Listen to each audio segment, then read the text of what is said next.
キヤノンインクジェットプリンター TS6130 でハイインク吸収体交換キットを試してみた。いつも動画をご視聴いただきありがとうございます。プロローグ TS6130 です。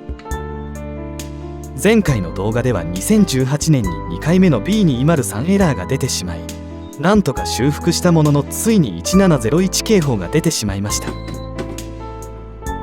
ダメ元で吸収体交換をやってみようとチャレンジして機械の分解を始めました。インク吸収パッドにたどり着くまでには大変でしたが、構造を知る良い機会になりました。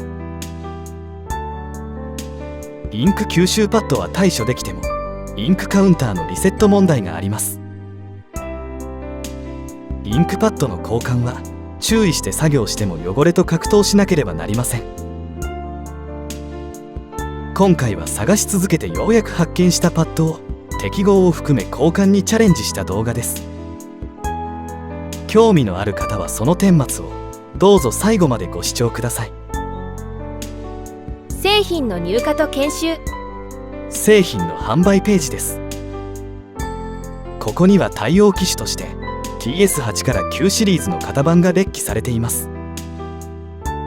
前回の動画で私は TS6 シリーズからベースシャーシが同じと言っているので、このパッドを TS6130 で検証してみます。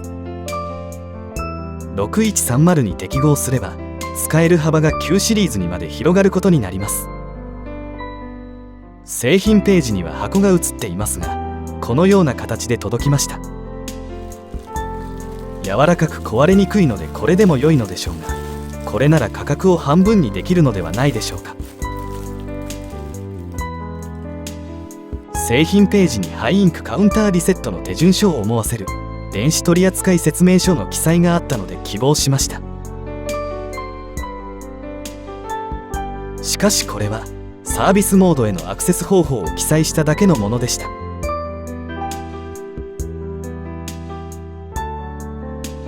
見たところ製品の形状とメンバーは6130の純正品と酷似しています。ここではまず製品ページと入荷品を比べてメンバーに違いがないかだけをチェックします。そして次の段階で実際に取り付けながら製品の状態を確認してみます。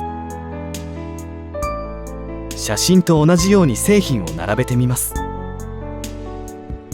カットした吸収体が開口に残っているものがあります。比べると写真の通りですのでメンバーは間違いないようです。右側吸収体の交換。前から見て右サイドから始めます。ここにはパッドが2枚重なっています。開口が大きい方が下です。パッドを取り出します。枠のエッジに数箇所爪があってそこに引っかかっているだけなので外すのは簡単です。中間に薄い透明のセパレーターが入っています。2枚目も取り出します。枠内を清掃したので作業を再開します。仕切り板がたくさん入っているので完全に切り込み形状が一致しないとうまく収まりません。なんとなく合いそうですがやってみましょう。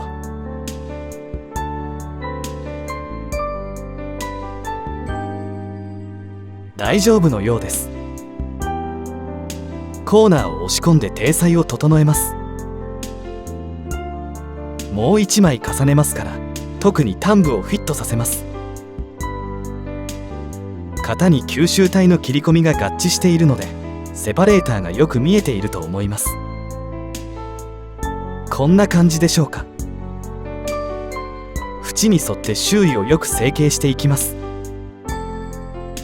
切り込みは仕切りと縁に合わせてきれいにカットされています。こんな感じで良いでしょう。2枚目を重ねる前にセパレーターを入れ忘れていたので先に入れます。続けて2枚目を入れます。同様に縁とセパレーターに合わせて収めていきます。2枚目はセパレーターに合わせながら周りは爪の下になるように成形します。爪はそう多くないので難しくはありません。ここにあるべき切り込みがありません。これだとセパレーターが顔を出しません。純正品は切り込みがあるのでこれから切り込みを入れます。この辺から 20mm 入ったところに 15mm の長さで切り込みが必要です。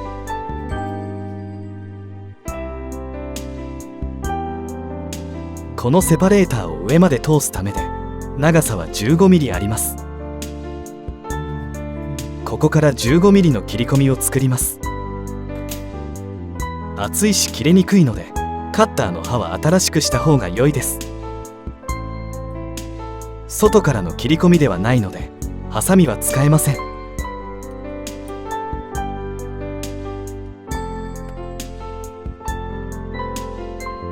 なんとか切り込みを入れて収めました。この部材は厚みが 9mm なので切り込まないと結構上に突出します。これで原型に近くなりました。中央吸収体の交換。これから中央部を始めますが2点目の問題点を見つけてしまいました。インクはこの中央パッドを伝って左サイドへと浸透していきます。ちょうどこの場所は登るところなので純正も収まりのためなのか切り込みを入れています。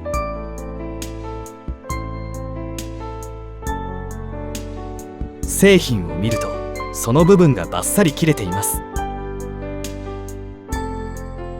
パッドを敷くとこのようになりますが完全に切れているので対策の必要があります。このパッドは 3mm のものを3枚貼り合わせていますが純正は最下段だけ1枚つながっています。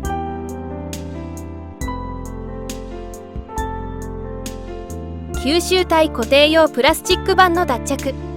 もう1枚の中央吸収体を交換するためにはこのプラスチック板を外します。板は前3後ろ4の計7箇所の爪で固定されています。板は前から後ろ方向に爪に差し込んであるので精密ドライバーなどで左下隅を前方向にこじることで外れます。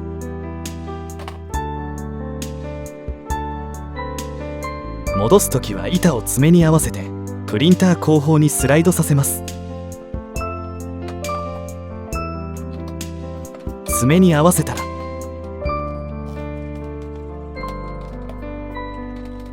差し込みます。もう一回外すときはこうです。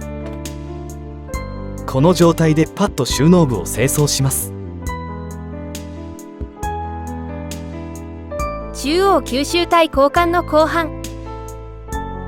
純正品には四角い穴が7個開いていて製品と一致しています。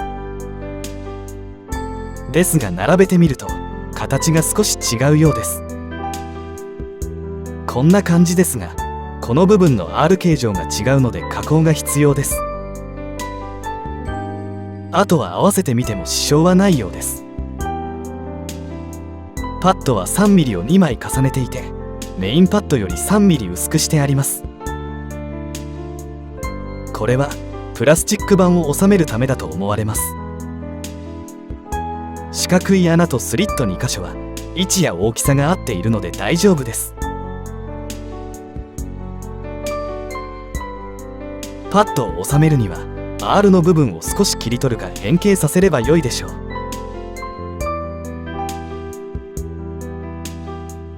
左右を接続する中央パッドはこの部分とここ2箇所で後ろのパッドに接続します。なのでその2箇所が接触するか確認して取り付けます。この切れてしまっているところはそこに両面テープを貼って離れないように突き合わせた状態にしておきます。メインパッドの両端は左右のパッド下に差し込みます。最後上部にパッド固定用の爪が3個あるのでその部分の体裁を整えます。後ろ側は2層でしたが、このパッドは3層になっていました。最前面エリアにはこのように細いパッドが入っています。清掃後交換します。ここには2層のものが1つでした。メイン吸収体とは2箇所でセパレーターが切れてつながっているので、そこも確認します。左側吸収体の交換。パッドを取り出して収納部を清掃します。パッドは3枚に分かれています。取り出したパッドを順に並び替えてみます。画面右から一番下、中間、一番上のパッドです。収納部を清掃したので順にパッドを入れていきます。ここは狭いスペースなのですが、スペーサーや突起があります。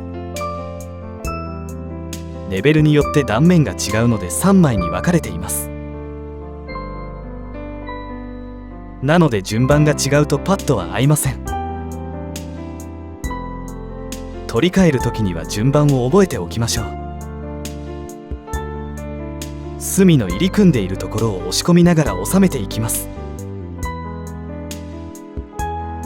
この場所での問題はないようです。中間パッドです。最後の1枚です。終わりました。後部吸収体の交換。最後に残ったこの2枚ですが、最前部の下に隠されています。これらを取り替えるにはドライバーを使ってネジを2本緩める必要があります。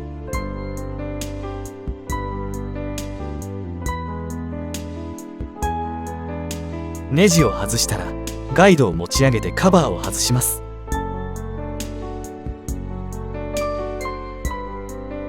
ここにリミットスイッチがありますが、前トレイ収納確認用でした。この場所はハイインクの最終到達点なので、最初はインク満杯信号かと思いましたが違っていました。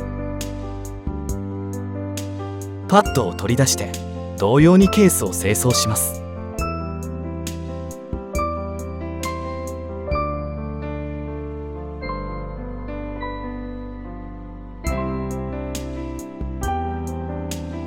2枚とも上から見ると形は同じですが、重ねが2層と3層の構成です。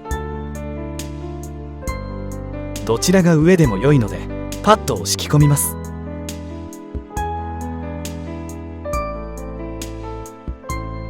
プラスチック板を戻します。前述のように爪に合わせて前方に差し込みます。パッドがメインより3ミリ薄いですが、上から強く押し付けないと爪にかかりません。結構強く押し付けるので爪のかかりが浅いと破損します。パッド不良箇所のまとめ。パッドの不良箇所をまとめてみました。右側面の上段パッドでこの部分に15ミリの切り込みがありませんでした。真下にセパレーターがあってパッドは上にたわむので切り込みました。中央プラスチック板の下になるパッドでは R の部分に形状があっておらず切り込みが必要でした。中央メインパッドではインクが上っていくラインのうち太い方が完全に切れていました。上部ユニットを乗せた時の状態がどのようになるかわからないので、突き合わさるよう純正のように一番下に両面テープを貼って固定することにしました。そうしておけばユニットに押されて突き合わせ状態になるのではないかと思います。左サイドは問題ないですし、プラスチック板下のパッドが厚いのは大きな問題ではないと思います。パッドの交換完了。パッドの交換が完了しました。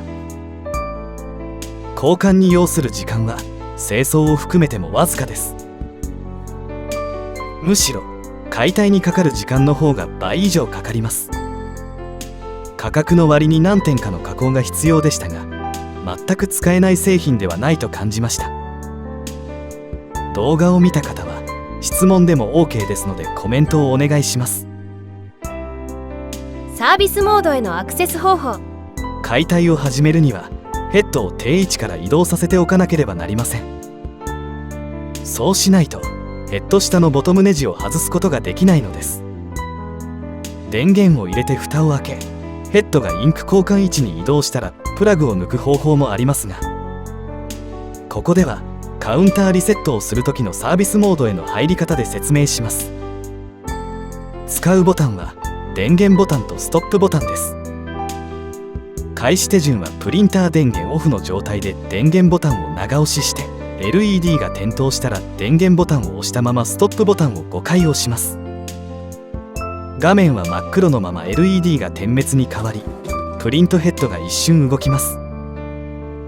プリントヘッドの動きが止まり、 LED も点灯に変わったらアイドル状態です。この状態になったら USB ケーブルをつないでリセット作業が可能です。通常モードに戻すには電源ボタン長押しで再起動します。プリンターはヘッドが動いて数回 LED が点滅を繰り返した後、ヘッドは停止しランプも消灯します。電源の再投入は電源ボタンをもう一度押せばプリンターの電源が入ります。ここからは点滅停止まで15秒ほどかかるので倍速にします。ヘッド移動にはどこかのタイミングでプラグを抜きます。エピローグ。販売ページには対応機種として TS8 シリーズと9シリーズの記載があります。プリンターのベースシャーシは TS6 から変わっていないので、この吸収パッドは TS6 から9まで使えることになります。前述のように一部切り込みに不備があったものの、メンバーの欠落はないので全く使えない製品ではありませんでした。純正品と比べた微妙なポイントを挙げると、一つはプラスチック板下のパッドです。一段薄くしてはいますが、微妙に厚いためカバーの爪がかからず復旧が大変でした。2つ目は製品の出来方から見て機械で切断しているのでしょうが、各辺の断面が不揃いです。純正品はそのように見えないので、切断したものを貼り合わせた時にずれたようにも見えますが分かりません。細かいようですが、特に中央部は辺同士で接しているので段差があると密着しません。1枚ものであれば良いのですが、接着剤か糊で貼り付けた形なので上下層の浸透はないと思います。これなら貼り合わせないでバラで取り付けた方が良い気がします。3つ目は中央のパッドが切れている部分は最上段のみカットする形が良いと思います。試験ですが以上のことから価格が送料込みで3000円を少し切った設定です。それでも使えなくはないものの、製品の出来方から見て高いと思いました。口コミのように今後有料でのカウンターリセットを想定すると、メーカーに修理依頼するよりは安価なものの結構な総額が想定されます。寿命が早いと感じている方で機器を取り替えるかで迷ったら、ハイインクカートリッジ式という選択肢もあります。安価な製品は色ムラが気になるという口コミもありますが、ハイインクカートリッジやヘッドも低価格で設定されているようです。今回も最後まで動画をご視聴いただきありがとうございました。